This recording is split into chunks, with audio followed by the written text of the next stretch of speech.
Hello student, स्वागत है आपका आपके YouTube channel Sneha ma'am Hindi steno में। तो स्टूडेंट, पिछली कक्षाओं में हमने अपने व्यंजनों को कंप्लीट कर लिया था। आज हम सीखेंगे व्यंजनों को मिलाना। तो इसके लिए हमें कुछ नियमों का पालन करना होता है। तो वो जो नियम हैं वो निम्नलिखित हैं। तो इसका फर्स्ट नियम है, हमें हमेशा हल्की रेखा को हल्का और गहरी रेखा को गहरा बनाना है। ओके।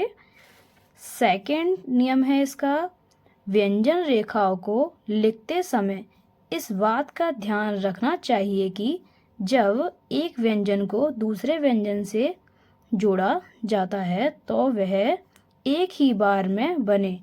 पेन या पेंसिल उठनी नहीं चाहिए। मतलब कि जैसे कि हम किसी व्यंजन को जब बनाते हैं, जैसे कि कोई शब्द लिखा है, जैसे कि मान के चलो रतन लिखा है, तो रतन में मैं एक भी बार पेंसिल को नहीं उठाऊंगी, तुरंत ही रतन को बना दूंगी।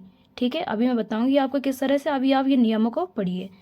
थर्ड नियम में अपना, प्रत्येक व्यंजन का संकेत रेखा एक समान बने, उसमें कोई छोटी या बड़ी संकेत रेखा नहीं बननी चाहिए। ठीक है, जैसे कि मैंने आपको बताया था का, तो का को जितना, जैसे कि का को हम इस तरह से बनाते हैं, तो का को इस तरह से ही बनाना है। ये नहीं कि आप का को छोटा इतना सा बना देंगे, इससे क्या आपको पढ़ने में दिक्कत आएगी। नेक्स्ट है, व्यंजन रेखा को लिखते समय दिशा निर्धारित करनी चाहिए। जैसे कि मैंने आपको बताया था कि अप टू डाउन बनेगा या डाउन टू अप बनेगा, इस तरह से।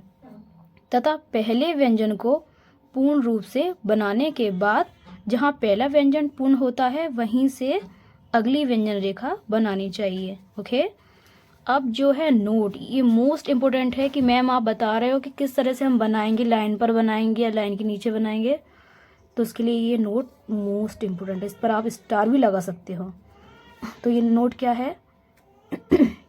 यदि शब्द के प्रारंभ में कोई मात्रा नहीं है तो उस शब्द को प्रारंभ में लाइन को टच करके लिखा जाता है। ठीक है, जैसे कि हम कोई भी शब्द बना रहे हैं, उसमें अगर कोई मात्रा नहीं है तो उसको हम लाइन, ये जो हमारी लाइन है, इसको इस पर टच करके बनाएंगे। जैसे कि मैं कुछ एग्जांपल देती हूँ आपको। जैसे कि मैंने लिखा फल, मैंने लिखा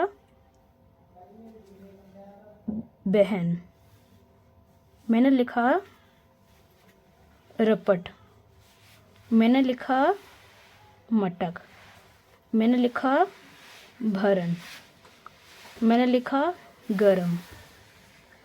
अब देखो, इन शब्दों की स्टार्टिंग में कोई भी मात्रा नहीं है, तो ये सब कहाँ बनेंगे? लाइन पर, लाइन को टच करते हुए। ठीक है, जैसे कि मैंने आपको फाका क्या बताया था? मैंने फाका क्या संकेत बताया था आपको?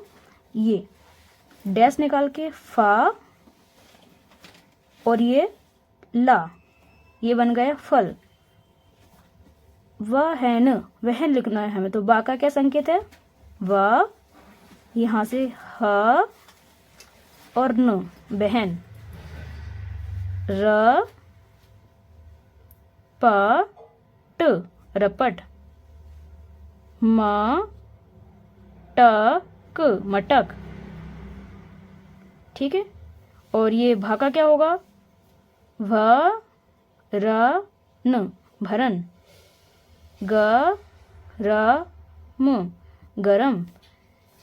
इस तरह से ये बनेंगे। इसके कुछ एग्जाम्पल और लेते हैं, इनको आपको बनाना है और मुझे बताना है कमेंट करके कि आपको समझ में आ रहा है या नहीं। और बाकी की कल जो मात्रा आगे की क्लास में हम आपको बताएंगे मात्राओं को किस तरह से हम बनाएंगे। ठीक है, जैसे कि कुछ और हैं, उनको आप बनाना घर पे। जैसे कि फलन लिख दिया मैंने, फलन। ठीक है, तड़क, डश, गन, रटन। ठीक है, जग। इन सब को आपको बनाना है। ठीक है, और जो भी अगर आपको कुछ डाउट हो तो आप मुझे कमेंट में बता सकते हो। मैं वापस से आपको बता दूंगी अगली क्लास में कि आपको कहाँ पे क्या प्रॉब्लम आ रही है। और आपको इस तरह के वर्ड को जो स्टार्टिंग में जिनमें कोई मात्रा नहीं आती है उनको बनाकर देखना है। ठीक है, और कम से कम एक लाइन को जैसे कि ये फल लिखा है, इसको कम से कम आपको 2 से 3 बार तो बनाना ही है। ठीक है, ठीक है क्लास आज की, ठीक है स्टूडेंट्स, आज के लिए इतना ही। तो मिलते हैं हम नेक्स्ट वीडियो में। Thank you.